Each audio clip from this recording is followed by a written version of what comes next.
저는 평생을 가족을 위해 살아온 69살 김정희예요. 남편이 먼저 하늘나라로 떠난 뒤로는 혼자 지내고 있지만 외롭다는 생각을 해본 적은 거의 없었죠. 아들 현우와 며느리 수진, 그리고 귀여운 손주들인 민준이와 서연이가 찾아올 때마다 제 집안은 웃음소리로 가득 찼으니까요. 처음엔 주말마다 가족이 함께 모이는 것이 그저 행복했어요. 토요일 아침이면 아들 부부와 아이들이 밝은 얼굴로 문을 열고 들어왔고 저는 손주들을 꼭 안아주며 환한 미소를 지었죠. 다 같이 모여 앉아 점심을 먹고 긴 수다를 떨다가 오후가 되면 동네 근처 공원에 나가 바람도 쐬고 맛있는 간식도 나눠 먹었어요. 그렇게 즐거운 시간을 보내다 보면 어느새 저녁 시간이 되었고 주말이 이렇게 알차고 따뜻할 수 있구나. 제 마음은 늘 감사함으로 충만했답니다. 하지만 몇 달 전부터 분위기가 조금 달라지기 시작했어요. 아들 부부가 찾아오는 횟수는 여전했지만 어딘가 모르게 그 태도가 예전과 달라 보였죠. 토요일이면 어김없이 손주들을 데리고 오기는 했는데 현우와 수지는 잠깐 볼 일이 있다며 외출을 했고 저는 꼬마 둘을 집에 남겨둔 채 그들이 돌아올 때까지 돌봐야 했습니다. 하루나 이틀 정도 맡기는 건 충분히 이해할 수 있어요. 살다 보면 급한 볼일도 생기는 법이니까요. 하지만 그 빈도가 점점 늘어나더니 아예 습관처럼 아이들만 떡하니 두고 나가버리는 일이 잦아졌죠. 손주들을 챙기는 건 귀여워서 기쁘긴 했지만 몸은 예전 같지 않으니 피곤이 쌓일 때가 많았어요. 그뿐만이 아니었어요. 아들 부부가 돌아오는 시간은 늘 식사 때가 가까웠고 집에 들어서자마자 어머니, 밥 좀 있으세요? 애들이 배고파서 난리네요. 이런 식으로 자연스레 식사를 요구했죠. 나름 정성껏 차린 밥상이었는데도 한 번도 고맙다거나 미안하다는 말을 들은 적이 없었어요. 어머니, 요즘 물가도 오르는데 장 보시기 힘드시죠? 이런 말을 할 때면 저는 잠시나마 기대를 품었다가 곧바로 실망을 하기도 했어요. 왜냐하면 그 말 뒤에 이어지는 건 그런데 애들이 과일을 좋아하니까 이번엔 복숭아도 좀 사두시면 좋겠어요. 이런 부탁이었거든요. 조금만 신경 써서 챙겨주면 며느리나 아들이 작은 감사의 말이라도 건네지 않을까 기대했지만 항상 그런 제 바람은 깨어지기 일쑤였어요. 제가 왜 이렇게까지 속이 좁아졌나 싶어 스스로를 타박하기도 했답니다. 하지만 시간이 흐를수록 멈춰있던 저의 불편한 감정은 조금씩 커져만 갔죠. 어느 날은 몸이 영 좋지 않았어요. 전날부터 허리가 쑤시고 머리도 지끈거려서 약을 먹고 누워 있었죠. 아침에 억지로 일어나 겨우 간단한 국과 몇 가지 반찬을 준비해 두었는데 아들 부부가 집에 도착하자마자 어머니, 애들 간식은요? 서연이 과일 정말 좋아하는데 혹시 준비하셨어요? 이렇게 묻더라고요. 저는 미안한 마음과 서운한 마음이 뒤섞였어요. 오늘은 내가 몸이 좀 안 좋아서 많이 준비를 못했단다. 작게 웃으며 대답했는데 수진의 얼굴엔 실망이 가득했죠. 어머님, 이것밖에 안 해놓으셨어요? 애들이 엄청 배고파 할 텐데요. 그 말에 저는 잠시 당황해서 아무 말도 못하고 옆에서 지켜보던 현우도 고개를 돌렸습니다. 신발을 벗으며 수진이 한숨을 쉬는 모습이 괜히 제 가슴을 푹푹 찔렀어요. 식탁 위에 차려둔 소박한 음식들은 저를 책망하는 듯 보이기까지 했죠. 다음부턴 미리 말씀해 주시지 그랬어요. 이럴 거면 우리도 나가서 외식했을 텐데. 수진이 투덜거리며 겉옷을 벗을 때 현우는 여전히 아무런 말이 없었어요. 그날 밤 저는 자리에 누워서 한숨만 푹 내쉬었답니다. 이번 주말에는 제대로 챙겨줘야겠다 싶어 다음날 새벽부터 장을 보러 나갔어요. 요새 물가가 올랐다고는 해도 손주들이 잘 먹는 고기며 과일이며 며느리가 좋아하는 잡채용 재료까지 빠짐없이 장바구니에 담았어요. 집으로 돌아와서 바로 조리를 시작했고 하루 종일 부엌에서 시간을 보냈죠. 허리는 욱신거렸지만 가족들이 맛있게 먹는 모습을 떠올리며 견뎠어요. 정성이 담긴 밥상을 차리면 수진도 적어도 한 번쯤은 미소 지으며 감사하다고 말하겠지. 이렇게 기대했는데 결과는 예상 밖이었어요. 와, 어머니, 오늘 반찬 가짓수가 엄청 많네요. 민준아, 빨리 와서 먹어. 서연아, 너도 얼른 와. 아무리 기다려도 고맙다는 말은 듣지 못했어요. 차라리 제가 기대를 하지 않았다면 마음이 덜 아팠을 텐데 스스로에게도 괜한 화가 나더라고요. 현우는 밥을 먹는 동안 늘 묵묵했어요. 아이들은 해맑게 웃으며 잘 먹었고요. 그나마 아이들이 맛있다고 말해줄 때 제 가슴은 조금이라도 따뜻해졌답니다.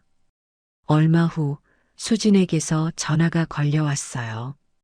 처음에는 또 어떤 부탁을 할까 싶어서 마음이 쓰였는데 수진의 목소리는 무척 밝았어요.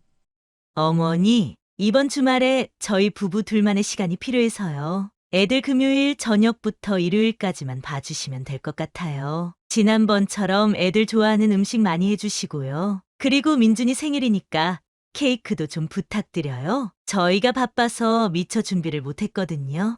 저는 말문이 막혔어요. 이젠 하루 이틀이 아니라 금요일 저녁부터 일요일 저녁까지 아이들을 돌보라고요. 제가 올해로 칠순을 바라보는 나이인데 주말 내내 두 아이를 돌보는 건 생각만 해도 벅차다는 걸 이 사람들은 전혀 고려하지 않는 것 같았죠. 게다가 생일 케이크까지 준비해달라니 아이 생일을 챙겨주는 건 충분히 할 수 있지만 당연하게 생각하고 이렇게 말해버리는 태도에 가슴 깊은 곳에서 뭔가 울컥 올라왔어요. 수진이 전화를 끊고 나서도 한참을 가만히 서 있었어요. 문득 거울 속 제 모습을 보니 얼굴에 피곤이 가득해서 제가 언제 이렇게 늙었나 싶어 눈물이 핑 돌았죠. 한참을 멍하니 있다가 결국 꾹 참았던 눈물이 터지고 말았어요. 소리내어 엉엉 우는 건 오랜만이었어요. 남편이 세상을 떠났을 때도 막연히 참고 견디며 살았는데 이번엔 도무지 참기가 힘들었답니다. 그날 밤 눈을 붙이려 해도 잠이 오지 않았어요. 저는 이리저리 몸을 뒤척이며 과거의 일들을 떠올렸어요. 결혼 전 홀어머니를 모시고 살며 고생이 많았던 제 자신, 그리고 젊은 시절 남편과 함께 끼니를 걸으며 아들을 키우던 시간들. 그 기억 속에서 제 삶은 늘 누군가를 위해 헌신하는 일이었어요. 한 번도 자신을 먼저 챙겨본 적이 없다는 생각에 괴로움이 더 크게 다가왔어요. 이렇게 당하기만 할 수는 없어. 문득 그런 생각이 들었죠. 평생 참으면서 살아왔는데 이대로 가만히 있으면 아들 부부와 저의 관계도 결국 서로를 상처 입히는 결과로 이어질 것 같았어요. 부모와 자식 사이임에도 불구하고 이렇듯 한쪽이 일방적으로 희생당하는 상황은 더 이상 지속되면 안 되겠다 싶었답니다. 다음 날 아침 저는 결심한 마음으로 오랜 친구 영숙이에게 전화를 걸었어요. 영수가, 나 좀 도와줘. 제 목소리가 떨리는 걸 느꼈지만 영숙이는 뭔가 심상치 않음을 눈치챘는지 조용히 제 얘기를 끝까지 들어주었어요. 영숙이가 한숨을 내쉬더니 말했어요. 정희야, 그동안 너가 얼마나 힘들었을지 알아. 나한테 뭘 부탁해도 좋으니 편하게 얘기해봐. 그 말에 저도 모르게 울컥해서 한참 동안 말을 잇지 못했죠. 결국 상황을 모두 털어놓고 아들 부부를 어떻게 해야 정신 차리게 할 수 있을지 솔직히 고민을 털어놨습니다. 영숙이 아들은 유명한 레스토랑의 셰프로 일하고 있었어요. 그 얘기를 듣자 문득 좋은 아이디어가 떠올랐죠. 저는 영숙이에게 도움을 청했고 그녀도 적극적으로 돕겠다고 했어요. 그 길로 바로 구체적인 계획을 세웠어요. 주말에 아이들을 맡기로 한 건 이미 확정된 일이니 그때를 이용하기로 마음먹었죠. 금요일 저녁이 되자 아들 부부는 약속대로 아이들을 데리고 우리 집에 왔어요. 현관에 들어서자마자 수진이 웃으며 물었죠. 어머니, 이번에도 애들 간식이랑 식사 충분히 준비해 주셨죠? 민준이 생일이니까 케이크도 잊지 않으셨겠죠? 역시나 빈손으로 와서는 자연스럽게 그 모든 걸 당연시하는 태도를 보였답니다. 저는 아이들을 반기며 기분 좋은 척 웃었지만 마음 한편은 여전히 쓰렸어요. 현우도 어색한 표정으로 눈치를 보다가 말하더군요. 엄마, 고마워. 우리는 일요일 저녁쯤에나 돌아올 것 같아. 아들 부부가 나가자마자 영숙이는 바로 우리 집으로 달려왔어요. 주방 식탁 위에 미리 준비해둔 여러 가지 재료들을 보며 영숙이는 웃어 보였죠. 오, 준비가 잘 됐네. 저는 모처럼 활기가 도는 목소리로 영숙이와 함께 음식을 손질하고 장식도 하고 분주하게 움직였어요. 아이들은 거실에서 텔레비전을 보거나 종이 접기를 하며 깔깔거리며 놀고 있었죠. 조금 뒤 문이 다시 열리더니 영숙이 아들이 가져온 커다란 케이크 상자가 등장했어요. 토핑부터 디자인까지 정말 정성껏 준비된 케이크였죠. 저와 영숙이는 아이들과 함께 서프라이즈 생일 파티를 위한 마지막 준비를 마쳤답니다. 하루 사이에 저희 집은 축하 분위기로 가득 찼어요. 온종일 아이들과 놀아주고 맛있는 음식을 먹으면서 저도 모처럼 즐거웠죠. 그래, 이렇게라도 아이들에게 추억을 만들어주면 내 마음도 조금은 편해지겠지? 속으로 그렇게 생각했어요.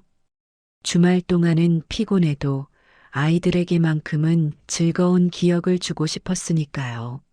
할머니, 이렇게 크게 생일 파티 해주는 건 처음이에요. 너무 좋아요. 민준이는 온 방 안을 뛰어다녔고 서연이도 함께 깔깔 웃으며 따라다녔죠. 그 모습에 저와 영숙이는 눈이 마주칠 때마다 소리 없이 웃음을 지었어요. 아이들이 행복해하는 걸 보는 것만으로도 제 마음에는 기쁨이 번졌답니다. 이번 일요일은 분명 특별하게 만들어줄 거야. 저는 다짐하듯 마음속으로 중얼거리며 남은 음식을 정리하고 내일 다시 준비해야 할 것들을 메모해 두었어요. 처음부터 이렇게 큰 결심을 하긴 힘들었을 텐데, 정희야, 이제 너가 진짜 하고 싶은 대로 해. 너도 더 이상 참지만 말고. 저는 그저 고개를 끄덕였어요. 뭔가 후련함과 동시에 앞으로 일어날 일들에 대한 설렘이 살짝 피어올랐어요. 평생을 다 바쳐 가족만을 위해 살아왔는데 조금은 제 목소리를 낼 때가 되었다는 생각이 들었죠. 물론 지금도 마음 한구석에는 그래도 너무 심하게 하면 어떡하나, 아이들이 상처받지 않을까? 이런 걱정이 없진 않았어요.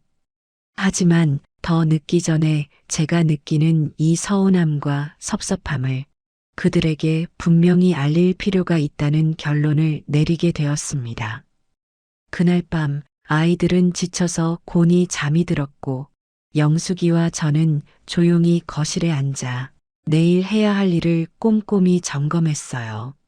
정희야, 너 이번에 마음 단단히 먹고 해. 나도 열심히 도울게. 영숙이가 다시 한번 다짐을 해주니 마음이 든든해졌죠. 어느덧 시계가 자정을 넘어갔지만 저는 쉽게 잠들 수 없었어요. 한번 들뜬 기분이 가라앉지 않는 건지 가슴이 쿵쾅거렸어요. 이젠 나도 할 만큼 했어. 더 이상 이용만 당하지 않을 거야. 스스로 다짐하듯 생각하고 또 생각했어요. 그 긴 밤을 뒤척이며 드디어 맞이하게 될 내일이 어쩐지 조금 기대가 되기도 했습니다. 주말 내내 아이들과 함께 웃고 떠들며 보내는 동안 마음 한편에서는 복잡한 감정이 교차했어요. 어쩌면 이런 시간을 통해 아들 부부와 제대로 된 대화를 해볼 수도 있지 않을까 싶었고, 또 한편으로는 이미 저는 너무 지쳤으니 어느 정도 결단을 내려야 한다는 생각도 계속 들었어요. 하지만 그때까지는 아들 부부가 제 마음을 조금이라도 헤아려 주길 바라는 아주 작은 기대가 남아 있었답니다. 다만 그 기대가 결국엔 실망으로 이어진다는 걸 저 자신이 이미 잘 알고 있다는 게 슬플 뿐이었어요. 그렇지만 이제 더 참지 않고 제가 느낀 서운함을 있는 그대로 표현할 준비를 마친 상태였죠. 무엇보다 제 오랜 친구 영숙이가 든든하게 도와주고 있으니 이번 기회에 확실히 변화를 일으켜봐야겠다고 결심했습니다. 아이들은 밤이 깊어질수록 점점 더 졸려하며 재밌었다고 속삭이다가 깜빡 잠들어 버렸어요. 저는 아이들의 고운 얼굴을 들여다보며 마음의 작은 안도를 느꼈습니다. 아이들에게 상처 주지 않으면서도 제가 해야 할 일을 해내려면 더욱 신중하고 현명하게 움직여야겠다고 생각했어요. 밖에서는 밤바람이 불어 창문을 살짝 두드렸어요. 저는 그 소리를 들으며 마치 오랜만에 저를 응원해주는 소리처럼 여겼죠. 새로운 아침이 오면 모든 것이 달라질 수 있을 거라는 작은 희망을 품고 눈을 감았습니다. 일요일 저녁이 되자 아들 부부가 약속대로 돌아왔어요. 현관문을 열고 들어서는 수진의 표정은 아이들이 잘 지냈는지 궁금하기보다는 배가 고팠나 봐요. 어머니, 저녁은 어떻게 하셨어요? 저희 배가 고픈데. 엄마, 애들은 괜찮았지? 현우는 늘 그렇듯 조심스러운 얼굴로 물었지만 수진의 시선은 벌써 부엌 쪽을 향하고 있었어요. 저는 애써 밝은 표정을 지으며 문 앞으로 나갔습니다. 그래. 애들 정말 잘 지냈단다. 특히 민준이 생일 파티도 재밌게 했어. 그 말을 듣자 수진의 얼굴이 일순 환해졌어요.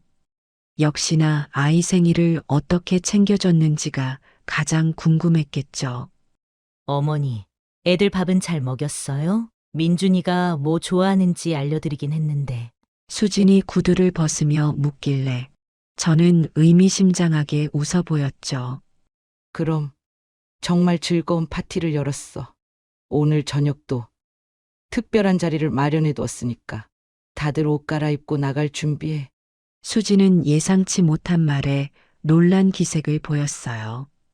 어머니, 지금 밖에 나가요? 벌써 저녁 때인데? 현우도 약간 당황한 듯 보였지만 저는 씩씩하게 아이들의 손을 잡았어요. 그래. 아무래도 아이들도 집에서만 식사하는 것보단 특별하게 외식하는 게 좋을 것 같아서 말이다. 사실 영숙이 아들이 일하는 레스토랑을 예약해 두었거든요. 아이들은 신나서 소리쳤고 수진도 옷 갈아입는다며 급히 안으로 들어갔어요. 현우는 의아해했어요. 엄마, 그럼 식사 예약을 해놓으신 거예요? 저는 살짝 웃으며 고개를 끄덕였어요. 어차피 민준이 생일 주간이기도 하고 너희도 주말에 수고 많았잖니? 가끔은 이렇게 특별한 자리를 만들어 보는 것도 좋을 것 같아서. 말을 하면서도 제 마음은 조금 두근거렸어요. 오랜만에 제 뜻대로 움직이는 순간이었고 곧 이들이 겪게 될 통쾌한 한방을 생각하면 속으로 묘한 흥분이 있는 걸 숨길 수 없었답니다. 아이들은 금세 외출 준비를 마쳤고 수진도 곱게 화장까지 고쳐하고 나타났어요. 어머니, 가게가 어디인가요? 차는 누가 운전하죠? 수진이 재빠르게 묻자 현우가 운전한다며 가벼운 미소를 지었어요. 아이들도 신이 나서 빨리 가자고 재촉했죠. 차에 올라타자마자 수진은 눈을 반짝이며 말했어요. 어머니, 어떤 레스토랑이에요? 혹시 우리가 아는 곳인가요? 저는 굳이 구체적으로 설명하지 않았어요. 도착하면 알게 될 거야. 평소랑은 조금 다른 분위기일 테니 기대하렴. 그렇게 약간의 신비감을 남긴 채 우리는 차를 달려 레스토랑으로 향했습니다. 도착한 곳은 시내에서도 꽤 유명한 곳이라 수지는 간판을 보자마자 눈이 커졌어요.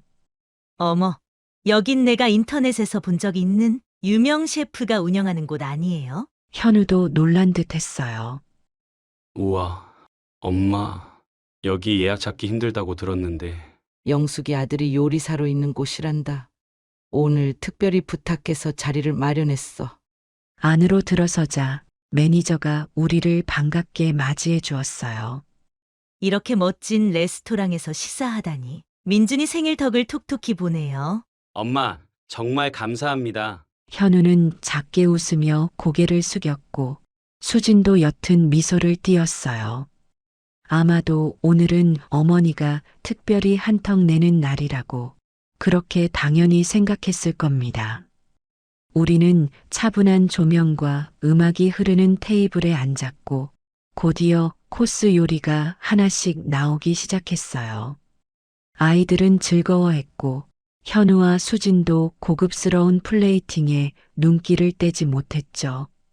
저는 내심 흐뭇하면서도 곧이어 펼쳐질 상황을 떠올리며 긴장을 조금 내려놓았어요. 아이들은 샐러드부터 디저트까지 모든 걸 맛있게 먹었고 저도 모처럼 맛있는 음식을 즐기며 입안 가득 행복한 맛을 음미했답니다.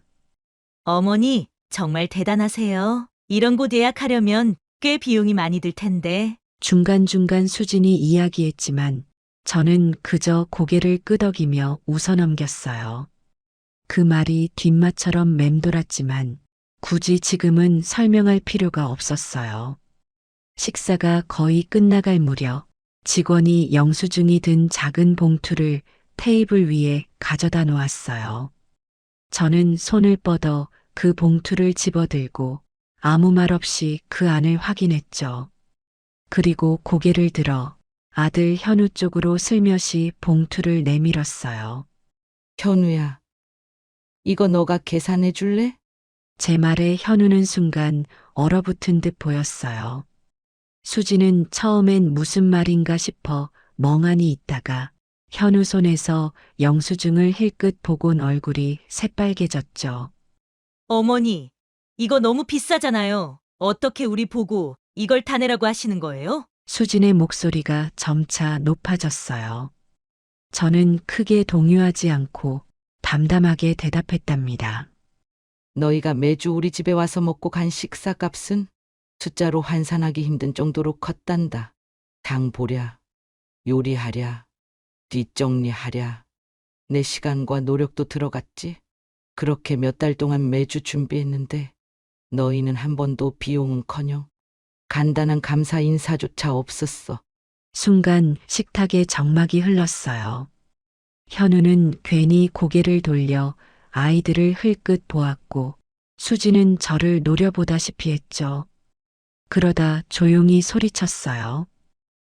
그게 그렇다고 이렇게 갑작스럽게 우리를 난처하게 만드는 게 어머니 방식이에요? 이건 너무하신 거 아니에요? 제 가슴이 살짝 아렸지만 굳은 표정으로 계속 이어 말했어요.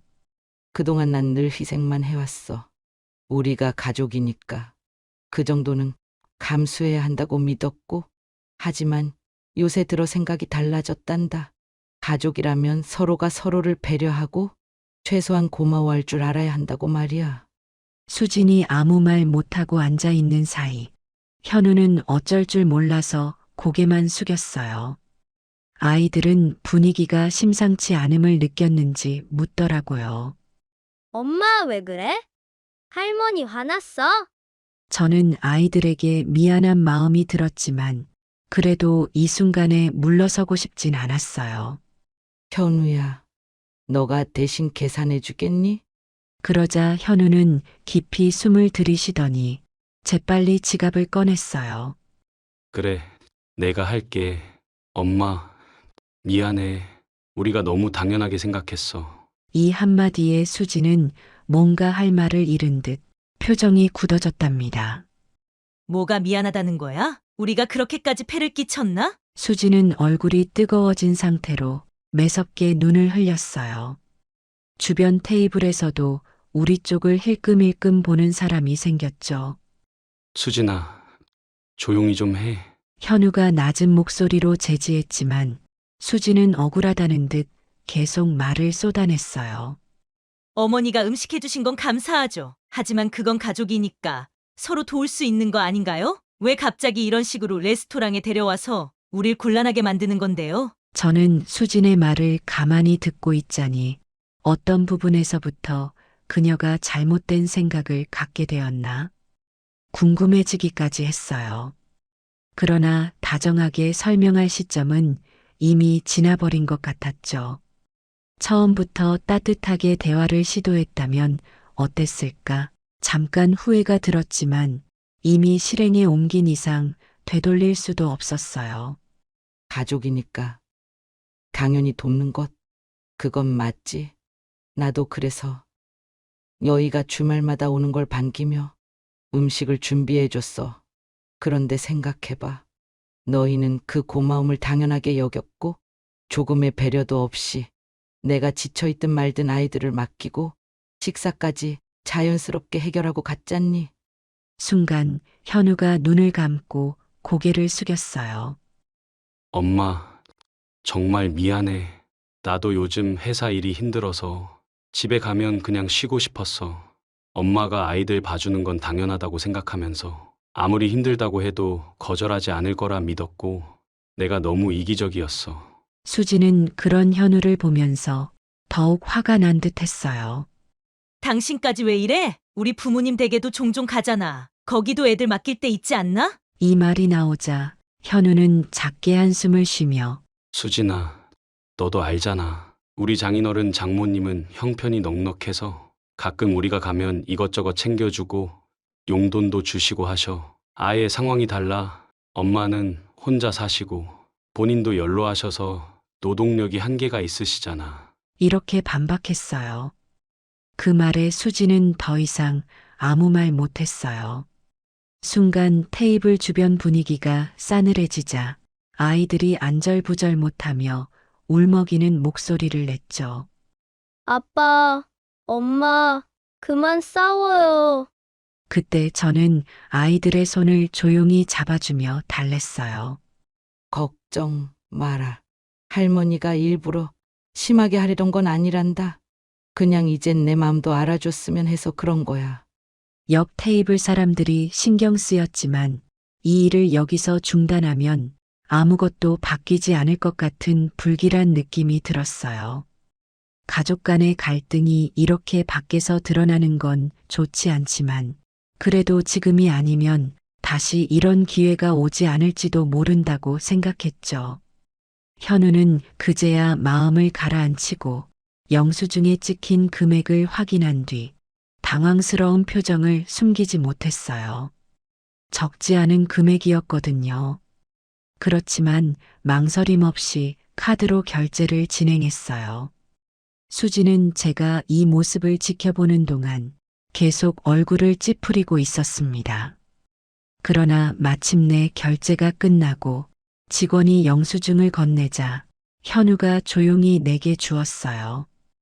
엄마, 정말 미안해. 오늘 일은 우리가 꼭 기억할게. 식을 마치고 레스토랑 문을 나서는 순간 아이들은 아쉬운 듯 밝게 말했어요. 할머니, 우리 다음에 또 와요. 그 눈동자에 아무런 죄가 없다는 생각이 들자 가슴이 조금 아려왔죠. 이곳에 다시 와도 오늘처럼 어색하고 불편한 상황이 재현되지 않도록 이제는 다른 방식으로 가족의 관계를 만들어 가야 한다고 생각했어요. 주차장으로 가는 길에 수진이 입을 꾹 다물고 있어서 현우가 조심스레 말을 걸었어요. 수진아, 오늘 많이 당황했지? 근데 어쩌면 엄마도 오랫동안 참아왔을 거야. 수진은 고개를 돌리며 작게 투덜거렸죠. 그래도 그렇지. 애들한테까지 이러는 건 너무하지 않나? 현우는 얼른 대답했어요. 아까 아이들은 너무 즐거워했잖아. 엄마가 일부러 그렇게까지 큰 레스토랑을 예약한 건 아이들에게 특별한 기억을 주려는 마음도 있었겠지. 그 와중에 우리한테 하고 싶은 말도 확실히 한 거고. 수지는 여전히 불만이 가득했지만 차에 올라탄 뒤 조용히 생각에 잠기는 듯 했어요. 엄마, 오늘 밥이 정말 맛있었어요. 아이들이 말하자 수지는 희미하게 웃으면서 아이들의 머리를 쓰다듬어 주었죠. 저는 뒷좌석에 앉아 창문 너머로 스쳐가는 밤거리를 바라보며 오늘 일로 상황이 어떻게 변할지 예측해 봤어요. 이대로 더 사이가 나빠질 수도 있을 테지만 어쩌면 이걸 계기로 가족이 서로를 이해하게 될 수도 있겠죠. 그래서 불안 반, 기대 반인 심정이었답니다. 집에 돌아와서도 수지는 말이 거의 없었어요. 현우는 일단 아이들을 재우고 오겠다며 아이들을 각자 침대에 눕혀주었죠. 그 사이 저는 부엌 정리를 살짝 하고 있었는데 수진이 들어오더니 뜻밖의 한마디를 건네왔어요. 어머니, 오늘 죄송했어요. 그 목소리는 여전히 딱딱했지만 어쨌든 먼저 사과의 말을 꺼낸 것이 놀라웠죠. 저는 설거지를 멈추고 고개를 돌려 그녀를 바라봤어요. 그래, 수진아. 나도 너무 과격하게 행동했을지도 모르겠구나. 하지만 진심으로 말하고 싶었어. 내가 힘든 건 둘째치고 너의 태도가 날 많이 서운하게 했단다. 수지는 아무 대꾸도 하지 않다가 조금 망설이는 듯 보이더니 말했어요. 어머니 입장에서는 당연히 그렇게 느끼실 수 있겠네요. 저도 솔직히 집안일 육아, 직장 다니느라 좀 지쳐있던 터라 어머니 댁에서 밥 먹는 게 너무 편했어요. 그 편함이 어느새 당연한 권리인 것처럼 느껴졌던 것 같아요. 약간 뜻밖이었지만 저는 그녀가 드디어 솔직한 마음을 털어놓는 듯해서 조금이나마 안도했답니다. 그래, 그 마음 이해해. 육아가 힘들다는 거 내가 누구보다도 잘 알지. 나도 젊었을 때 겪어봤으니까. 그렇지만 그런 걸 떠나서 최소한 서로 예의와 배려는 갖춰야 계속 좋은 관계를 유지할 수 있단다. 수지는 작게 한숨을 내쉬었어요. 그리고는 고개를 끄덕이더니 네, 알겠어요. 앞으로는 신경 쓸게요. 하고 나가려 했죠. 저는 그녀를 붙잡지 않았지만 속으로 작은 희망이 피어오르는 걸 느꼈어요. 늦었지만 그래도 깨달음을 얻어가는 과정이 시작된 거겠죠. 그날 밤 저는 오랜만에 편안한 마음으로 잠이 들었어요. 물론 모든 관계가 하루아침에 바뀌진 않겠지만 적어도 아들 부부가 제 마음을 조금이라도 헤아리기 시작했다는 것만으로도 충분히 의미가 있다고 생각했답니다. 며칠 뒤 현우에게서 전화가 왔어요. 엄마, 이번 주말에 우리가 음식 준비해서 갈게. 엄마는 그냥 몸만 편히 계시면 돼. 그 말에 저는 순간 놀라서 물었죠. 그래? 갑자기 무슨 바람이 불었니? 현우는 쑥스럽다는 듯 작게 웃으면서 말했어요. 엄마한테 미안했으니까. 그리고 수진이도 이번에 다시 한번 생각하게 된 것 같아. 우리도 이젠 진짜 엄마한테 감사하는 마음을 행동으로 보여야겠다고. 주말이 되어 정말로 아들 부부는 손에 분주하게 장을 본 봉투들을 들고 찾아왔어요. 수지는 살짝 어색한 미소를 지으며 말했죠. 어머니, 저희가 오늘은 직접 요리 좀 해보려고요. 아마 어머니 솜씨엔 못 미치겠지만 그래도 맛있게 드셔주세요. 저는 가슴이 뭉클해져서 싱긋 웃어 보였어요. 그럼. 무슨 말을. 힘들면 내가 좀 도와줄 수도 있으니 언제든 불러. 수진과 현우는 부엌에서 부딪히며 재료를 손질했어요. 어색한 침묵도 조금 있었지만 서로 레시피를 확인하고 중간중간 아이들을 돌보며 꽤나 열심히 움직이더군요. 제가 살짝 거실에 앉아서 지켜보니 두 사람의 얼굴에는 진지함과 설렘이 동시에 묻어 있었어요. 현우 씨, 그 양파 좀 건네주세요. 그래, 잠깐만. 이 모습이 왠지 모르게 보기 좋았답니다. 조금 시간이 지나자 기분 좋은 음식 냄새가 집 안가득 퍼졌어요. 아이들은 벌써부터 호기심에 가득 차 있었죠. 엄마, 아빠, 우리 언제 밥 먹어요? 저는 가만히 있다가 내가 상 좀 차려줄까? 하고 물었지만 수진이 서둘러 말했어요. 아니요, 어머니. 가만히 계세요. 저희가 다 할게요. 그런 작은 태도 하나하나가 마음에 큰 울림을 줬죠.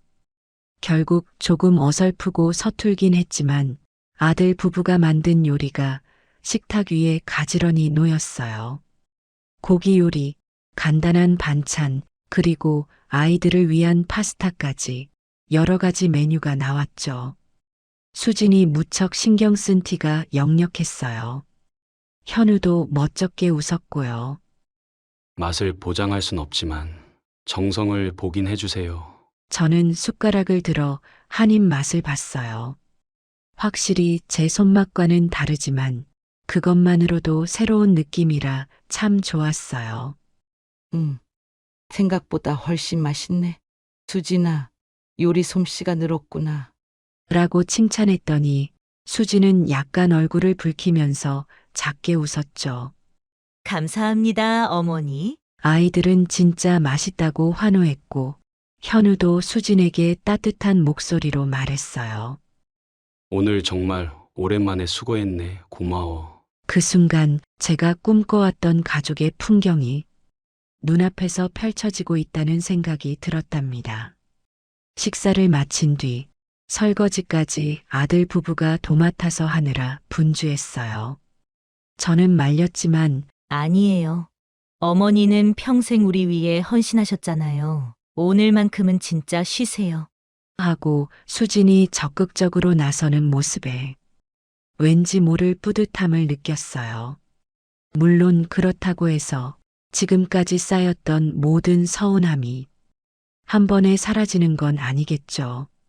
하지만 오늘을 기점으로 우리 가족의 관계가 조금씩 변하기 시작했다는 건 분명해 보여요. 이전처럼 무심하게 어머니, 이거 좀 준비해 주시겠어요? 이런 말 대신 어머니, 혹시 제가 도와드릴 게 있을까요? 라고 묻는 모습이 늘어났으니까요. 저는 그날 밤 조용히 방에 들어가 앉아서 처음으로 마음이 한결 편해진 걸 느꼈어요. 가족이라고 해서 한쪽이 무조건 희생해야 하는 건 아니구나. 우리도 서로 노력해서 참된 의미의 가족이 될 수 있겠지? 이런 희망이 차오르는 걸 막을 수 없었죠. 며칠 뒤 아들 부부는 주말을 맞아 저를 외식에 초대했어요. 어머니, 저희가 요즘 새로 생긴 맛집을 찾아놨는데 이번엔 저희가 모시고 갈게요. 이렇게 먼저 나서는 모습을 보니 얼마나 뿌듯하던지요. 아직도 수진의 성격상 완벽하게 바뀌었다고는 할 수 없지만 적어도 이제는 제게 말을 건넬 때 눈을 맞추고 한마디라도 더 배려하려고 노력하는 모습이 보였어요. 식사를 마치고 돌아오는 차 안, 수진이 운전을 하고 현우가 옆자리에 앉아 있었는데 백미러로 살짝 보이던 수진의 표정은 예전처럼 억울하거나 불만 가득한 얼굴이 아니었어요. 아이들은 뒷자리에서 깔깔 웃으며 떠드는 중이었고요. 그 모습이 어찌나 흐뭇하던지 저는 괜히 가슴이 따뜻해지며 미소가 번졌답니다. 가족은 어쩌면 이렇게 서로가 조금씩 서툰 부분을 이해하고 상대에게 다가가는 노력 속에서 진짜 의미를 찾게 되는 게 아닐까 싶었어요. 저는 창밖을 바라보며 조금 전 식당에서 함께 웃고 떠들던 모습을 곱씹었어요. 내 작은 복수가 결국 우리 가족을 더 단단하게 만들어줬구나. 라는 생각이 들자 왠지 모르게 마음이 한결 가볍고 얼굴에 잔잔한 미소가 지어졌죠. 힘들었던 시간들이 결코 헛되지 않았다는 사실을 깨닫게 되는 순간이었어요. 이후로도 우리 가족은 완전히 새 사람처럼 바뀌진 않았지만 주말에 만날 때면 아들 부부가 종종 저를 위해 음식을 준비해 오거나 어머니, 오늘은 함께 장을 보러 갈까요? 라고 먼저 제안하기도 했어요. 제가 허리가 아프면 어머니, 괜찮으세요? 병원 가볼까요? 하고 물어주기도 했고요. 그렇게 사소한 변화들이 모여서 결국 가족 간의 관계는 전에 비해 훨씬 건강해졌다는 걸 느꼈어요. 손주들은 여전히 해맑게 뛰어다니며 할머니, 저희 또 놀러 와도 돼요? 라고 물을 때마다 저는 웃으며 대답하죠. 그럼 언제든 와라. 하지만 이제부터는 아빠, 엄마도 같이 음식할 거야. 할머니 혼자 힘든 건 싫으니까. 아들 부부도 그 말에 고개를 끄덕이면서 적극적으로 도와줄 준비를 하곤 합니다. 물론 앞으로도 어려움이 있을 수 있어요. 인간관계란 늘 유동적이고 가족이라고 해서 갈등이 완전히 사라지는 건 아니니까요. 하지만 적어도 이제 우리는 서로에 대한 감사와 존중을 잊지 않겠다는 걸 조용히 마음속에 새기게 되었답니다. 그 사건 이후 수지는 종종 집에서 직접 만든 반찬을 담아오거나 현우는 뜻밖의 제안을 하기도 해요. 엄마, 이번 주엔 우리가 갈 게 아니고 엄마 모시고 여행이나 다녀올까요? 그런 대화를 나눌 때마다 나도 이제 진짜 가족이라는 이름 안에서 존중받고 있구나 하는 확신이 들어서 참 고마운 마음이 들죠. 그리고 무엇보다 이제 저도 제 자신을 좀 더 아끼고 있어요.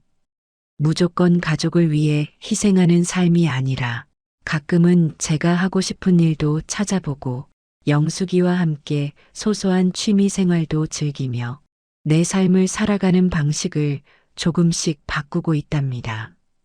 그렇게 제 삶의 중심을 다시 잡아가니 가족과의 관계도 훨씬 편안해지는 걸 느꼈어요. 평생을 바쳐 가족만을 위해 살아오다가 뒤늦게 깨닫게 된 진리는 나 자신을 먼저 소중히 할 때 진정한 가족의 온기도 배가 된다는 것이었어요. 조금 늦었다고 할 수도 있지만 그래도 알게 된 이상 이제부터는 그걸 실천하며 살고 싶어요. 아들 부부도 오랜 시간이 지나서야 비로소 제 마음을 이해하기 시작했지만 늦었더라도 한 걸음씩 다가오는 모습이 귀하게 느껴져요. 손주들에게도 이런 건강한 관계 속에서 자란다는 걸 알려주고 싶고요. 어느 봄날 현우가 설거지를 끝내고 거실로 나와 제게 말했어요. 엄마, 내일은 어딘가 바람 쐬러 가실래요?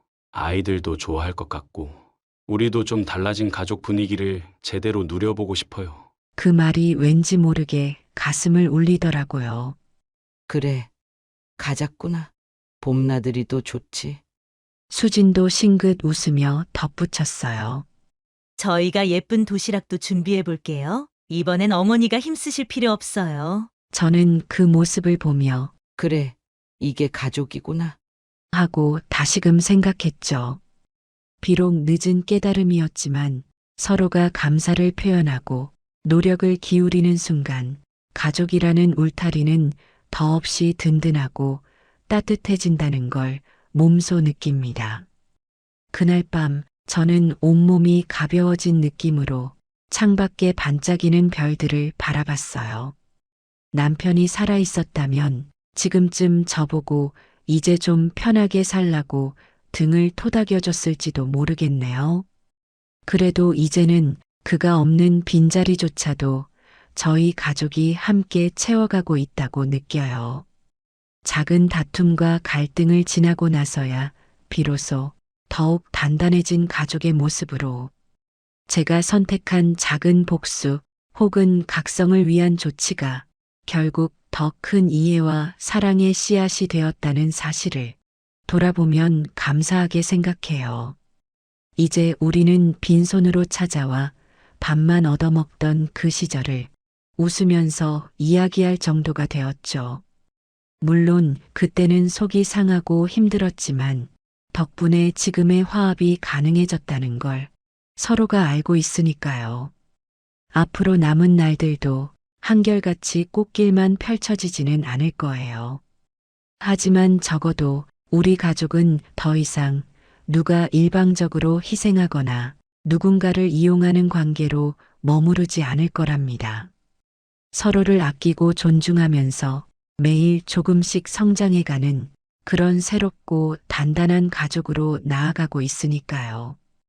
이번 주말 소풍이 기대돼요. 아이들이 좋아하는 샌드위치 재료도 미리 봐둬야겠고 예쁜 과일도 깎아봐야 할 것 같아요. 물론 이젠 저 혼자 준비하진 않을 겁니다. 손주들부터 아들 부부까지 모두가 함께 고민하고 준비하는 그 과정 자체가 우리가 새롭게 맞이하는 가족의 모습이니까요. 저는 어느덧 이른을 바라보는 나이가 되었지만 지금처럼 마음이 가벼운 적은 오래간만이에요. 앞으로도 사소한 갈등은 생기겠지만 이젠 서로를 믿고 의지하면서 감사와 사랑을 주고받는 일에 조금 더 익숙해질 거라 생각해요. 이 모든 일은 결국 제가 용기를 내어 제 목소리를 낸 순간부터 시작되었죠. 그리고 그 용기를 이해해준 아들 부부와 오랜 친구 영숙이가 있었기에 이렇게 결실을 맺을 수 있었다고 봅니다. 평생 소중히 간직해갈 우리 가족의 새로운 이야기. 그 이야기는 지금도 계속되고 있어요. 저녁에 잠들기 전 불을 끄고 눈을 감으면 아이들의 해맑은 웃음소리와 수진이와 현우가 부엌에서 함께 요리하는 모습, 그리고 내내 곁에서 힘이 되어준 영숙이의 웃음이 떠올라요. 그걸 하나하나 되새기다 보면 저도 모르게 미소를 짓고 잠이 든답니다. 이젠 정말 외롭지 않아요. 가족의 진정한 의미를 다시 찾았으니까요. 조금 늦은 깨달음이었지만 결과적으로 우리 모두에게 필요한 시간이었나 봅니다. 안녕하세요. 제 이름은 이미연입니다. 올해 62이고 제가 겪은 이야기를 들려드리려고 합니다. 20년 전 남편이 갑자기 세상을 떠나고 30살의 저는 12살 아들과 단둘이 남았습니다. 처음에는 정말 막막했지만 제가 할 줄 아는 게 요리밖에 없어서 작은 분식집을 시작했습니다. 손님들의 입소문 덕분에 가게는 점점 자리를 잡아갔고 제 아들 진철이는 공부에만 전념할 수 있었습니다. 진철이는 중학교 때부터 늘 반에서 1등을 놓치지 않더니 결국 명문대학교에 들어갔습니다. 남들은 제게 고생했다고 했지만 저는 전혀 그렇게 생각하지 않았습니다. 오히려 아들 덕분에 제가 더 단단해질 수 있었고 사업도 키워나갈 수 있었습니다.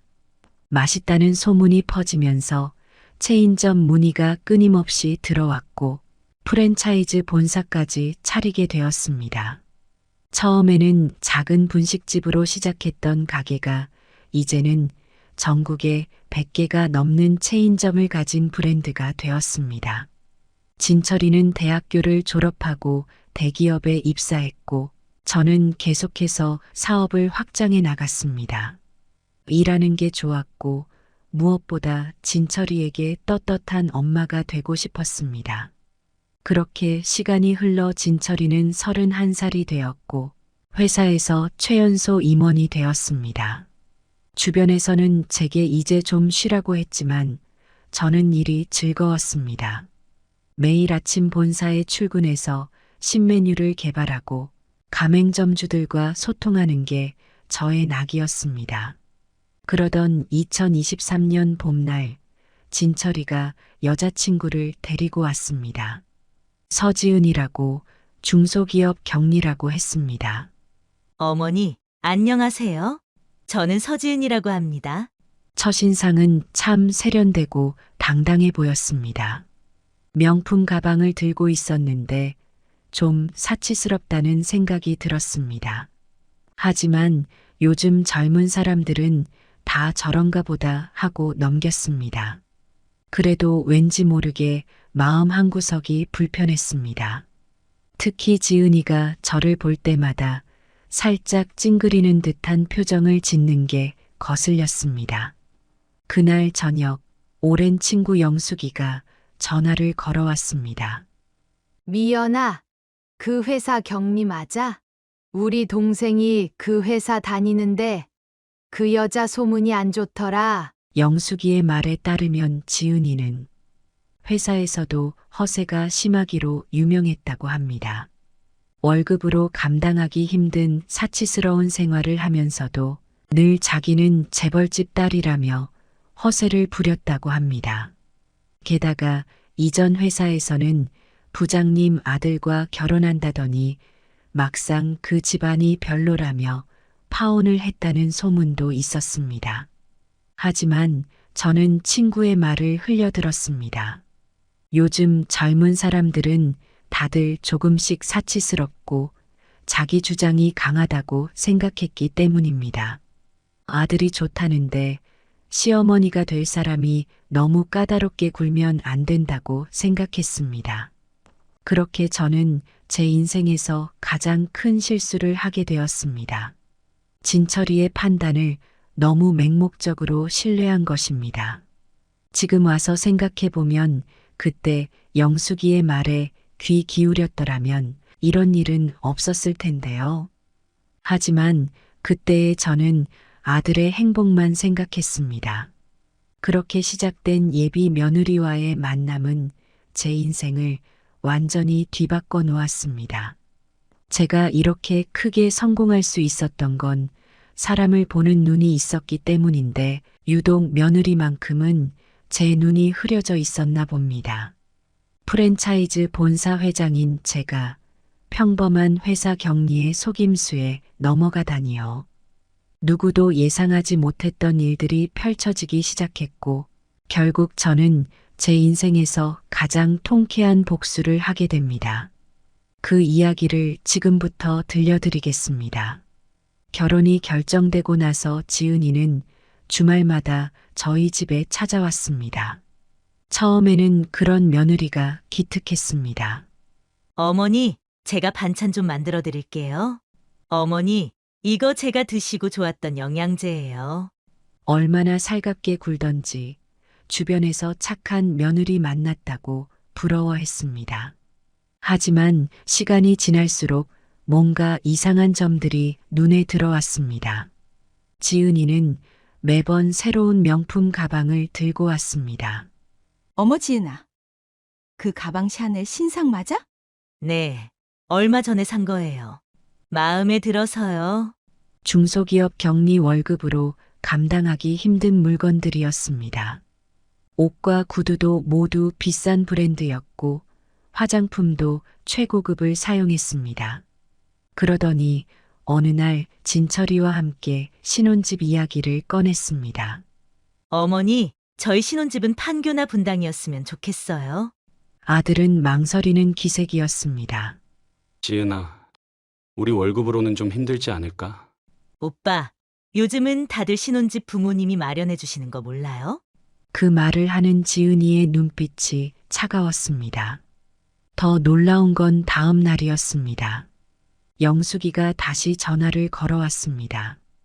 미연아, 그 며느리 도대체 뭐 하는 애야? 어제 백화점에서 봤는데 친구들이랑 이상한 얘기하더라. 영숙이 말로는 지은이가 친구들과 수다를 떨며 이런 말을 했다고 합니다. 시어머니가 식당 하나 키워서 돈 좀 벌었다고 너무 까불어. 완전 시골 할매 스타일이야. 아들내미도 순하디 순해서 다루기 쉬울 것 같아. 그 말을 듣고 처음으로 가슴이 철렁 내려앉았습니다. 하지만 이미 결혼 준비가 한창이었고 진철이가 그렇게 좋아하는데 어떻게 말릴 수 있었겠습니까? 그러던 어느 날 진철이 친구의 아내가 저를 찾아왔습니다. 어머님, 이건 꼭 말씀드려야 할 것 같아서요.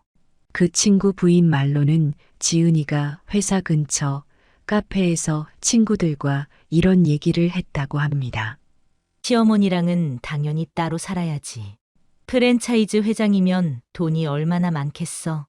결혼하고 애 낳으면 회사 그만두고 시어머니 회사 지분이나 뺏어올 거야. 시어머니가 구식이라 진철이한테 말해뒀어. 우리끼리만 살자고. 그제서야 지은이의 본 모습이 보이기 시작했습니다. 겉으로는 완벽한 며느리 행세를 하면서 뒤에서는 저를 비웃고 있었던 거죠. 사업하면서 수없이 많은 사람을 만나봤지만 이렇게 이중적인 사람은 처음이었습니다. 하지만 더 큰 문제는 진철이었습니다. 지은이의 달콤한 말에 완전히 넘어가 있었던 거죠. 엄마, 지은이가 그럴 리가 없어요. 누가 헛소문을 내는 것 같아요. 그때 진철이의 눈빛이 참 서글펐습니다. 아들은 이미 지은이에게 완전히 빠져 있었고 제 말은 들리지도 않는 것 같았습니다. 결혼식이 2달 앞으로 다가왔을 때 저는 마지막 결단을 내려야 했습니다. 이대로 결혼을 진행해야 할지 아니면 모든 걸 걸고 막아야 할지. 그때 제가 내린 선택이 결과적으로는 이 모든 사건의 시작이 되었습니다. 결혼식이 1달 앞으로 다가왔을 때 신혼집 문제로 가족회의가 열렸습니다. 지은이는 판교의 신축 아파트를 고집했습니다. 어머니, 요즘은 신혼부부들 다들 판교에 살아요. 저희도 거기 살고 싶어요. 생각해보니 제가 진철이에게 제대로 된 선물을 해준 적이 없었습니다. 어릴 때부터 고생만 시켰는데 이제는 제가 보답할 때가 된 것 같았습니다. 마침 판교에 새로 분양하는 단지가 있었습니다. 34평 10억대 초반이었습니다. 모델하우스에 가보니 전망도 좋고 학군도 좋았습니다. 어머니, 여기는 주변에 상가도 잘 되어 있고 교통도 편리해요. 지은이의 말대로였습니다. 새 아파트라 깔끔했고 주변 환경도 좋았습니다. 계약을 하기 전 저는 한 가지 조건을 내걸었습니다. 지은아, 명절에는 시댁에서 하룻밤은 보내줘. 그게 내 소원이야. 지은이는 흔쾌히 약속했습니다. 당연하죠, 어머니. 제가 어떻게 그것도 못 해드려요? 그렇게 저는 판교의 신축 아파트를 계약했습니다. 프랜차이즈 사업이 잘 되어서 충분한 여유가 있었습니다. 계약금을 치르고 나니 지은이가 인테리어 이야기를 꺼냈습니다. 어머니, 새 집이니까 예쁘게 꾸미고 싶어요. 그래? 둘이 살 집이니까 맘에 들게 해. 인테리어 업체를 고르고 가구도 골랐습니다. 주방은 이탈리아 수입 가구로 꾸미고 거실은 통유리로 탁 트이게 했습니다. 침실도 호텔처럼 고급스럽게 꾸몄습니다. 그런데 가만 보니 인테리어 비용이 3억이 넘게 나왔습니다. 지은아, 이건 좀 과하지 않니? 어머니, 요즘은 다들 이 정도는 해요. 저희가 평생 살 집인데. 결국 인테리어 비용까지 모두 제가 부담했습니다. 입주 날짜가 다가오자 이사 준비가 시작되었습니다. 지은이는 새 집에 들어갈 가전제품을 고르느라 분주했습니다. 냉장고, 세탁기, TV 모두 최고가 제품으로만 골랐습니다. 지은아, 신혼부부가 이 정도면 됐지. 어머니, 이왕 사는 거 좋은 걸로 삽시다. 신혼집 비용으로 총 15억이 들었습니다. 아파트 값에 인테리어, 가전제품, 가구가까지. 하지만 진철이를 위한 일이니 아깝지 않았습니다. 입주를 하고 나서 처음으로 집들이를 했습니다. 전해줄 것이 있어서 가보니 친구들이 있더군요. 지은이의 친구들이 모여서 이런저런 이야기를 나누는데 귀에 거슬리는 말이 들렸습니다. 지은아, 네가 해냈네. 한교 신축이라니. 역시 시어머니가 돈이 많아야 해. 우리 지은이 제일 잘 된 것 같아. 그때 지은이가 짓던 미소가 어쩐지 비웃음 같아 보였습니다. 하객들이 돌아간 후 진철이가 저를 안았습니다. 엄마, 이렇게 좋은 집을 사주셔서 감사합니다. 그 말을 듣는데 왠지 마음 한구석이 쓰리더군요. 집을 계약할 때부터 입주할 때까지 지은이는 한 번도 감사하다는 말을 하지 않았습니다. 당연하다는 듯이 받아들였고 오히려 더 좋은 걸 달라고만 했죠. 그래도 이제 결혼식만 남았으니 잘 살겠거니 생각했습니다. 결혼식을 올리고 석 달이 지난 후 추석이 다가왔습니다. 이번 추석은 결혼 후 첫 명절이었기에 저는 일주일 전부터 시장을 다니며 장을 봤습니다. 이모님, 이번에는 뭘 이렇게 많이 사세요? 이번엔 며느리가 처음으로 우리 집에서 자고 가기로 했어. 명절 음식은 제가 자신 있었습니다. 30년 넘게 식당을 하면서 얻은 비법이 있거든요. 일주일 전부터 육수를 고아서 준비했습니다. 장조림도 정성스럽게 만들었고 갈비찜도 진철이가 좋아하는 맛으로 양념을 재워뒀습니다. 잡채는 당면을 하루 전에 미리 불려서 식감을 살렸고 저는 당일 아침에 부치려고 반죽까지 준비해뒀습니다. 명절 전날 밤 저는 방 청소도 하고 이불도 새로 샜습니다. 며느리가 처음으로 자고 가는 방이니까 특별히 신경 썼죠. 그날 밤엔 설렘에 잠도 잘 오지 않았습니다.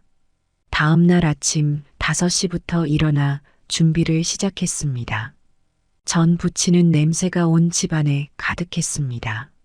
시간이 좀 걸리더라도 잡채는 재료별로 따로 볶아서 맛을 냈고 갈비찜은 육질이 톡톡 벗겨질 정도로 충분히 익혔습니다. 10시쯤 되니 모든 음식이 완성되었습니다.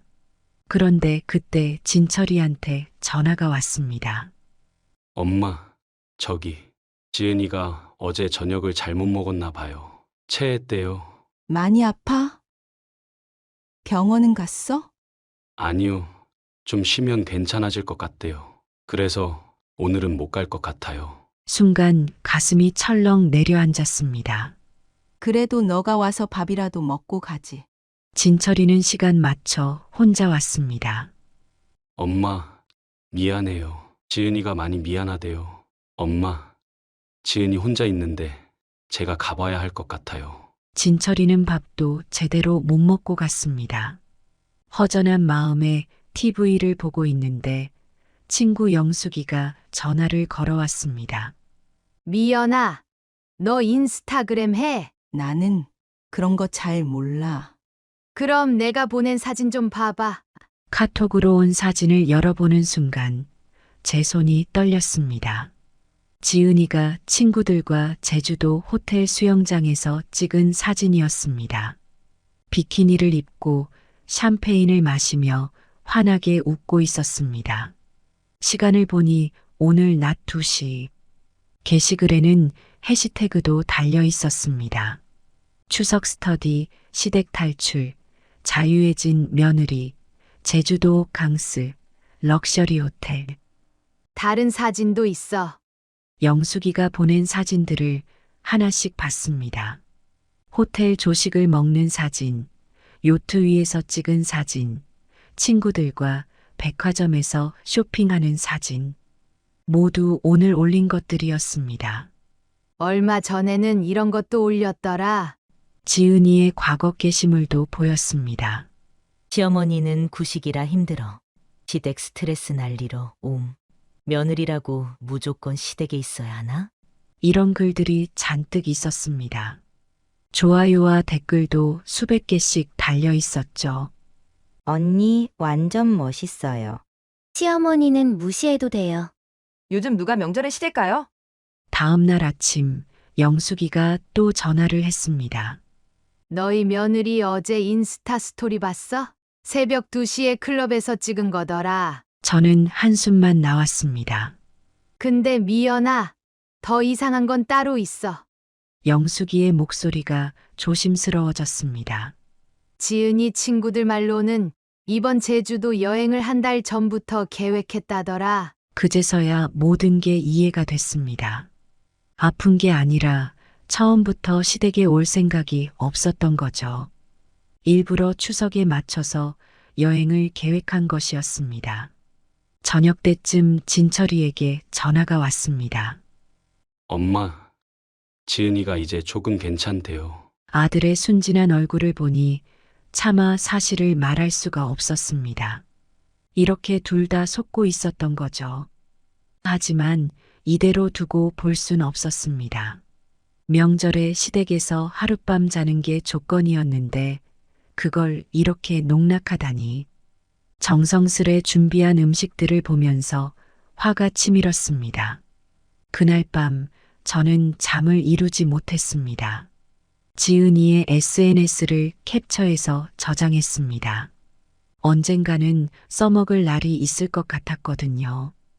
그때부터 저는 조용히 지은이를 관찰하기 시작했습니다.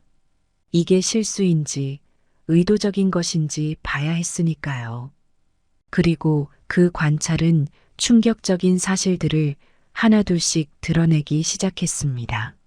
추석 사건 이후로 설날이 다가왔습니다. 이번에는 꼭 와야 할 거라고 생각했습니다. 어머니, 이번 설에는 진짜 가려고 했는데 회사에서 급한 출장이 생겼어요. 설날 3일 전 지은이가 직접 전화를 했습니다. 해외 거래처 때문에 어쩔 수 없대요. 죄송해요. 이번에는 진철이도 전화를 걸어왔습니다. 엄마, 지은이가 이번에 진짜 큰 프로젝트를 맡았나 봐요. 어쩔 수 없나 봐요. 하지만 이번에는 제가 먼저 움직였습니다. 지은이의 회사에 전화를 걸어 확인해 봤죠. 네, 저희 회사인데요. 설 연휴에 출장이요. 아니요, 그런 일정은 없는데요. 역시나였습니다. 영숙이한테 전화를 걸었습니다. 야, 너네 동생이 지은이 회사 다니지? 혹시 지은이 어디 있는지 알아봐 줄래? 이틀 뒤에 영숙이한테 연락이 왔습니다. 미연아, 지은이가 친정에서 휴가 중이래. 뭐라고? 그것도 한 달 휴가를 냈대. 동남아 가서 한 달 살다 온다고. 가슴이 덜컥 내려앉았습니다. 근데 그것보다 더 충격적인 얘기가 있어. 영숙이의 목소리가 떨렸습니다. 지은이가 회사에서 하는 말들이 어마어마하대. 지은이는 회사에서 이런 말들을 하고 다녔다고 합니다. 시어머니가 무슨 프랜차이즈 회장이래.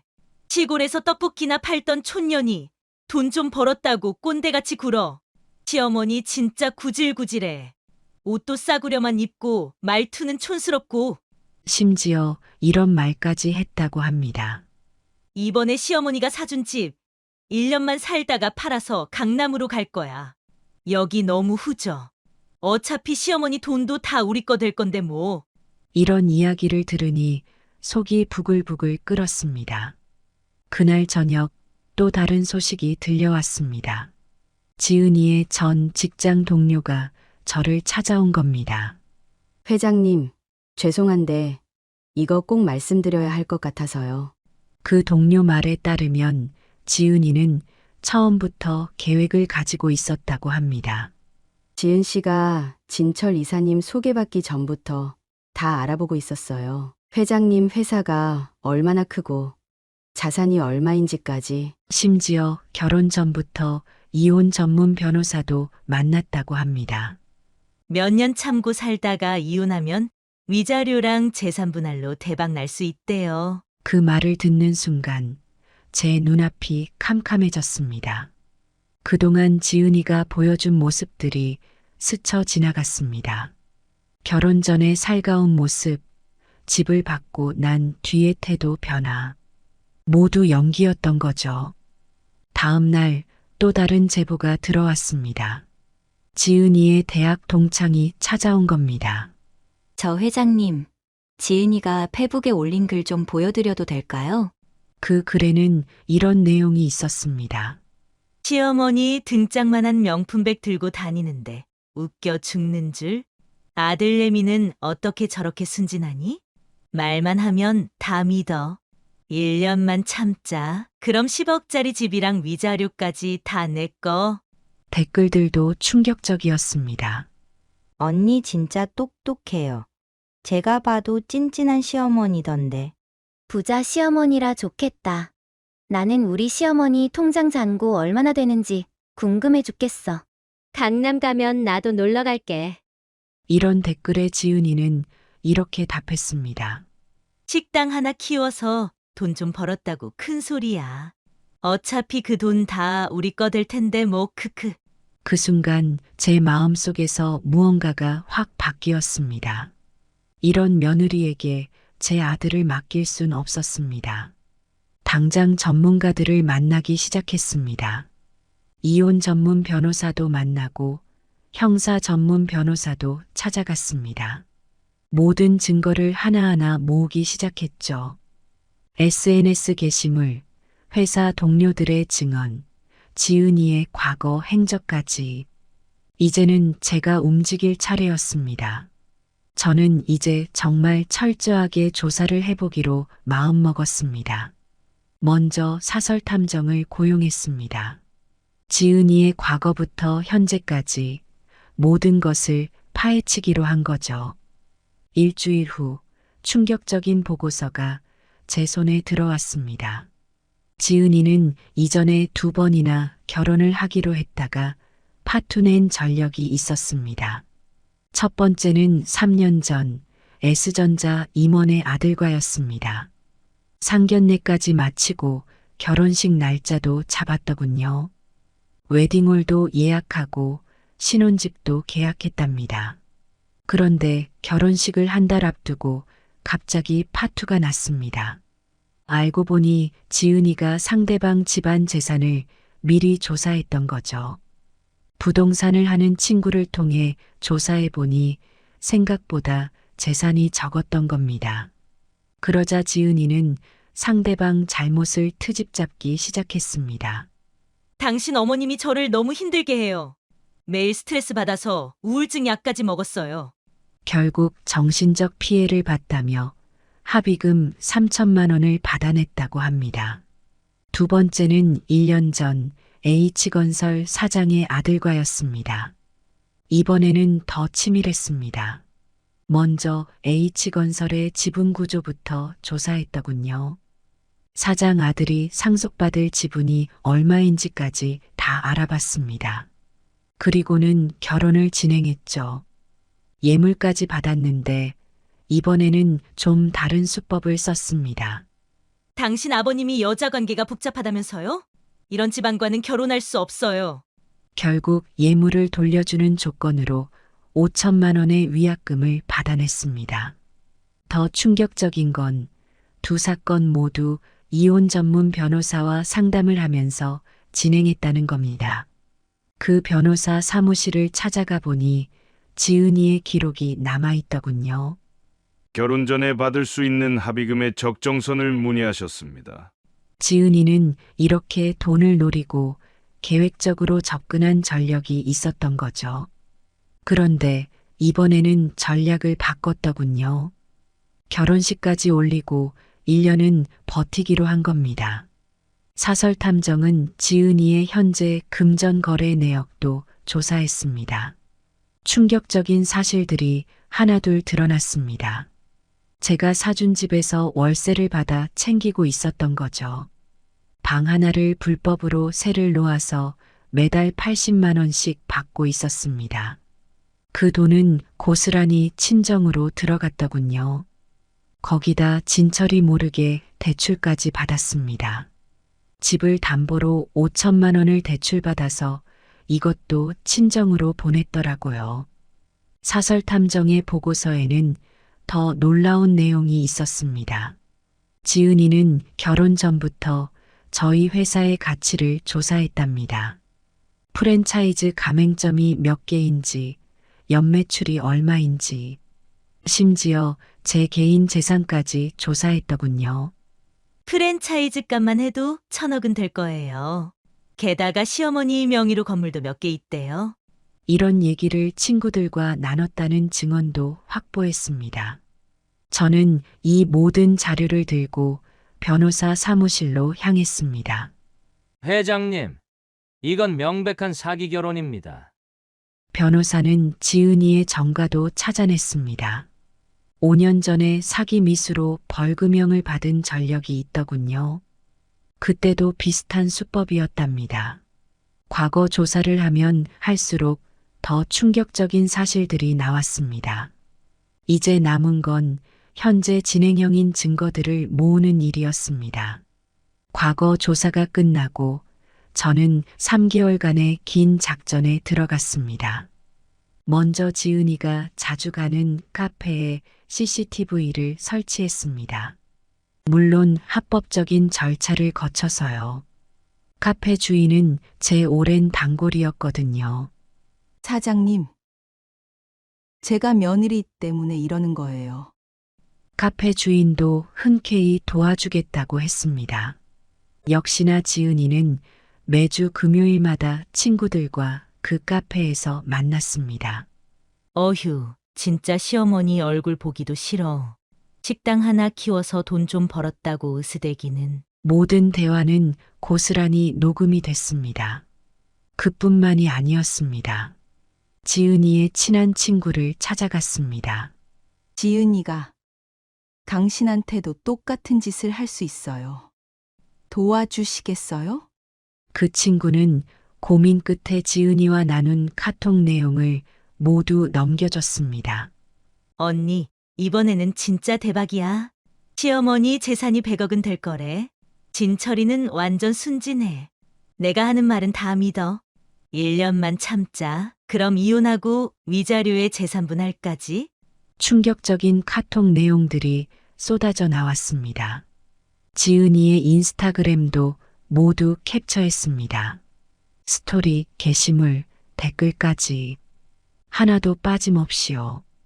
그리고 그동안 모은 증거들을 시간 순서대로 정리했습니다.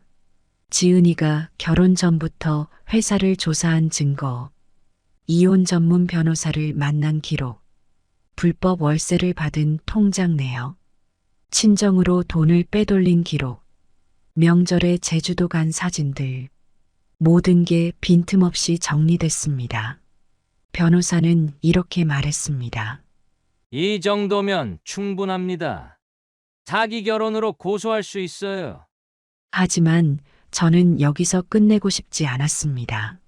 지은이가 가장 아플 만한 지점을 노리고 싶었거든요. 그래서 마지막 작전을 준비했습니다. 호텔 연회장을 예약했습니다. 지은이의 모든 지인들을 초대하기로 한 거죠.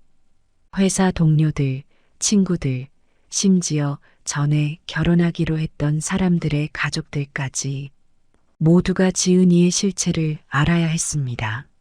초대장에는 이렇게 썼습니다. 자랑스러운 며느리의 1주년 기념 파티. 지은이는 좋아할 거예요.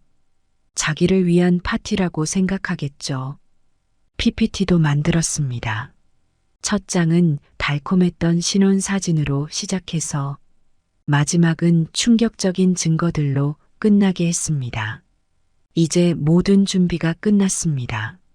저는 그날을 기다리고 있었죠. 그날 지은이는 자기 인생에서 가장 큰 충격을 받게 될 겁니다. 모든 지인들 앞에서 실체가 드러나는 순간 생각만 해도 통쾌했습니다. 특히 마지막 장면이 기대됐습니다. 이제 내 집에서 나가. 이 한마디를 하기 위해 3개월을 준비했습니다. 이제 곧 제 인생에서 가장 통쾌한 복수가 시작될 겁니다. 어느 화창한 토요일 오후 강남의 H호텔 연회장. 저는 일찍 도착해서 마지막 점검을 하고 있었습니다. 스크린과 음향 시설도 확인하고 PPT 발표 순서도 다시 한번 체크했습니다. 초대장에는 자랑스러운 며느리의 1주년 기념 파티라고 써놨습니다. 하객들이 하나둘 도착하기 시작했습니다. 진철이의 회사 동료들, 지은이의 회사 동료들, 그리고 친구들. 특별히 초대한 손님들도 있었죠. 지은이가 이전에 결혼하기로 했다가 파투낸 집안의 가족들도 왔습니다. 모두 100명이 넘는 하객이 모였습니다. 지은이는 환하게 웃으며 입장했습니다. 어머니, 이렇게 큰 파티를 준비하시다니 감동이에요. 진철이도 기뻐하는 것 같았습니다. 엄마, 이런 파티까지 열어주시고. 식사가 시작되고 화기애애한 분위기가 이어졌습니다. 지은이는 여기저기 돌아다니며 인사를 했죠. 그러다 문득 자기 전 약혼자의 가족을 보고는 잠시 얼굴이 굳었습니다. 하지만 이내 아무렇지 않은 척했죠. 식사가 끝나고 드디어 제가 단상에 올랐습니다. 오늘 이 자리에 와주신 여러분 감사합니다. 스크린에 첫 번째 사진이 떴습니다. 지은이의 결혼식 사진이었죠. 우리 며느리가 얼마나 착하고 예쁜지 여러분께 자랑하고 싶어서 이 자리를 마련했습니다. 지은이는 약간 긴장한 듯 보였습니다. 다음 화면으로 넘어갔습니다. 이건 며느리가 SNS에 올린 글입니다. 시어머니를 비하하는 글들이 차례로 나왔습니다. 장내가 술렁이기 시작했습니다. 이건 카페에서 친구들과 나눈 대화를 녹음한 겁니다. 지은이의 얼굴이 하얗게 변했습니다. 시어머니 돈 다 뺏어서 강남 가자? 지은이 목소리가 또렷하게 들렸습니다. 다음은 카톡 내용입니다. 친구들과 주고받은 충격적인 대화들이 공개됐습니다. 지은이는 자리에서 일어나려 했지만 경호원들이 막아섰습니다. 그리고 이건 며느리의 과거입니다. S전자 임원 아들과의 파혼 과정, H건설 사장 아들과의 스캔들, 모든 것이 낱낱이 공개됐습니다. 마지막으로 이것도 보여드리겠습니다. 결정적인 증거였습니다. 결혼 전부터 이혼 전문 변호사를 만난 기록, 회사 가치를 조사한 자료들, 불법 월세를 받은 통장 내역, 연회장이 술렁이기 시작했습니다. 지은이의 친구들도 하나둘 자리를 피하기 시작했죠. 진철이는 망연자실한 표정이었습니다. 마지막으로 저는 결정타를 날렸습니다. 야, 이제 내 집에서 나가. 24시간 줄게. 지은이가 벌떡 일어났습니다. 이게 무슨 개소리예요? 아, 참고로 이 모든 자료는 경찰에도 제출됐습니다. 사기 결혼죄로 고소장도 접수해뒀고요. 지은이는 창백한 얼굴로 주저앉았습니다. 오빠, 이거 다 거짓말이야. 하지만 진철이는 이미 모든 걸 알고 있었습니다. 어제 저녁 진철이에게 모든 걸 보여줬거든요. 지은아, 우리 이혼하자. 진철이의 단호한 목소리가 들렸습니다. 하객들은 하나둘 자리를 떴고 지은이의 친구들도 등을 돌렸습니다. 마지막으로 전 약혼자의 어머니가 한마디 했습니다. 우리 아들 헤어지길 잘했네. 그렇게 저의 통쾌한 복수는 성공리에 끝났습니다. 다음 날 지은이는 조용히 짐을 빼갔습니다. 한마디 변명도 못한 채로요. 이제 제 아들과 함께 새로운 시작을 할 수 있게 됐습니다. 다음 날 아침 지은이의 친정 어머니가 먼저 연락을 해왔습니다. 어머니, 우리 지은이 좀 봐주세요. 하지만 저는 단호했습니다. 봐줄 게 없습니다. 24시간 안에 짐을 빼가세요. 그날 저녁 지은이 측 변호사가 연락을 했습니다. 합의금 1억을 제시하겠습니다. 조용히 이혼하는 걸로. 저는 웃음이 나왔습니다. 지금 뭐 하자는 거죠? 제 아들 인생을 장난감처럼 갖고 놀았는데? 어제 그 자리에 있던 사람들이 이미 SNS에 글을 올리기 시작했습니다. 충격적인 사기 결혼 현장을 목격했다. 치밀한 계획으로 회사 재산을 노린 며느리. 전과 이범의 사기 결혼 수법. 순식간에 기사화가 됐습니다. 지은이의 회사에서도 연락이 왔습니다. 이런 일이 있었다면 당장 사직서를 쓰는 게 좋을 것 같습니다. 지은이 측에서 다시 연락이 왔습니다. 이번에는 3억을 제시했습니다. 어머님, 지은이도 잘못을 뉘우치고 있습니다. 하지만 제 대답은 변함이 없었습니다. 내 아들 인생 망치려 한 대가는 치르셔야죠. 민사소송과 함께 사기 결혼 혐의로 고소하겠습니다. 지은이의 전 약혼자 가족들도 연락이 왔습니다. 우리도 고소하겠습니다. 사기 피해금도 돌려받아야겠어요. 이제 지은이는 궁지에 몰렸습니다. 결국 짐을 빼러 왔을 때 제가 내건 조건을 모두 수락했습니다. 첫째, 위자료는 물론 한 푼도 요구하지 않는다. 둘째, 제가 사준 모든 물건을 반환한다. 셋째, 불법 월세로 받은 돈과 친정으로 보낸 돈을 모두 반환한다. 넷째, 진철이에게 사과문을 쓴다. 마지막으로 모든 SNS 계정을 폐쇄하고 이 일에 대해 더 이상 언급하지 않는다. 지은이는 고개를 푹 숙인 채 모든 조건에 사인했습니다. 이제 됐나요? 아니, 이건 시작일 뿐이지. 저는 이미 경찰에 고소장을 제출한 상태였습니다. 사기 결혼으로 인한 재산상 피해, 개인정보 유출, 명예훼손, 모든 혐의를 다 적용했습니다. 진철이도 이혼 소송을 제기했고요. 한 달 후 지은이가 구속됐다는 소식을 들었습니다. 전 약혼자들의 고소도 받아들여져서 공소가 제기된 거죠. 그 소식을 들은 진철이가 제게 말했습니다. 엄마, 제가 너무 어리석었죠? 아니야. 너가 순수했던 거야. 그게 잘못이 아니라고. 6개월 후 지은이는 실형을 선고받았습니다. 사기 결혼 혐의가 모두 인정된 거죠. 보석금도 없이 바로 구치소로 들어갔다고 합니다. 지은이의 친구들도 하나둘 연락을 해왔습니다. 저희도 몰랐어요. 지은이가 그런 사람인 줄. 이제 모든 게 끝났습니다. 정의는 승리했고 우리 가족은 다시 평화를 되찾았습니다. 진철이도 이제는 웃을 수 있게 됐고요. 사람들은 제가 너무 심하게 했다고 할지도 모릅니다. 하지만 전 후회하지 않습니다. 내 아들의 인생을 망치려 한 사람에게는 이 정도의 처벌은 당연하다고 생각합니다. 이런 일이 있고 나서 저는 더 많은 피해자들의 연락을 받았습니다. 비슷한 수법으로 당한 사람들이었죠. 그분들께 저는 이렇게 말했습니다. 두려워하지 마세요. 진실은 반드시 밝혀지니까요. 그 일이 있고 1년이 지났습니다. 판교의 집은 매각했습니다. 새로운 시작을 위해서였죠. 진철이는 회사에서 더 열심히 일했고 작년에는 최연소 상무로 승진했습니다.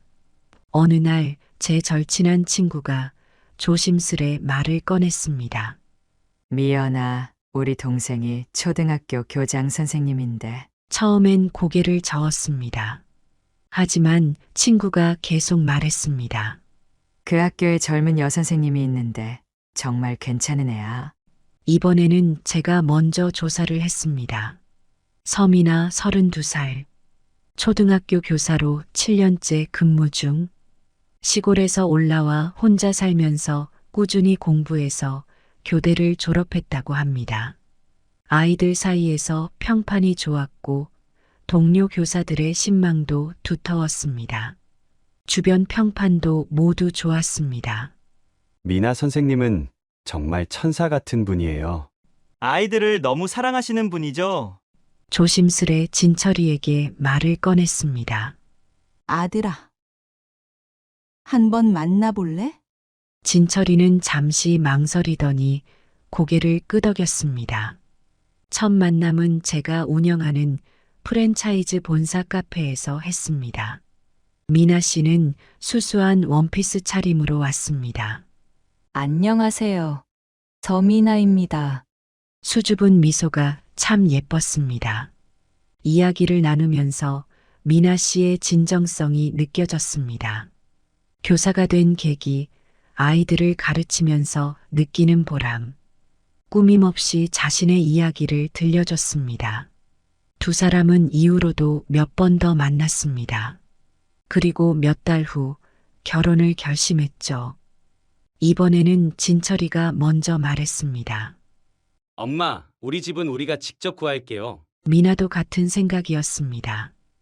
어머님, 저희가 열심히 모아서 집을 구하고 싶어요.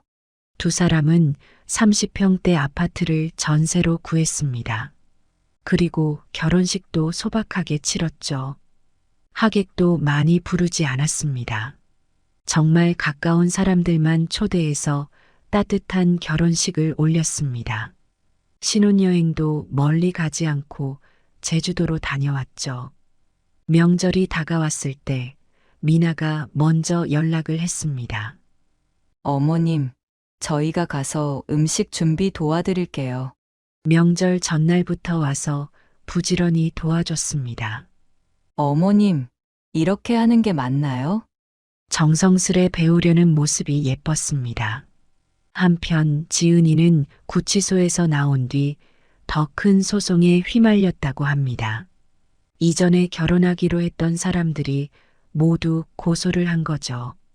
격리 자격도 정지되고 취업도 힘들어졌다고 하더군요. 그 사건은 나중에 방송국에서 다큐멘터리로 만들어졌습니다. 사기 결혼의 대가라는 제목으로요. 방송이 나간 후 많은 분들이 연락을 주셨습니다. 저도 비슷한 일을 당했어요. 어떻게 대처해야 할지 알려주세요. 그분들께 제가 해드린 조언은 하나였습니다. 증거를 모으세요. 그리고 단호하게 대처하세요. 지금 진철이는 행복합니다. 벌써 아이도 생겼다고 하더군요. 저는 매일 아침 일어나면서 감사합니다. 그때 용기를 내어 단호하게 대처하길 잘했다고요. 그리고 마지막으로 한마디 덧붙이고 싶습니다. 모든 시어머님들, 잘못된 걸 보면 참지 마세요. 자식을 위해서라도 단호하게 대처하세요.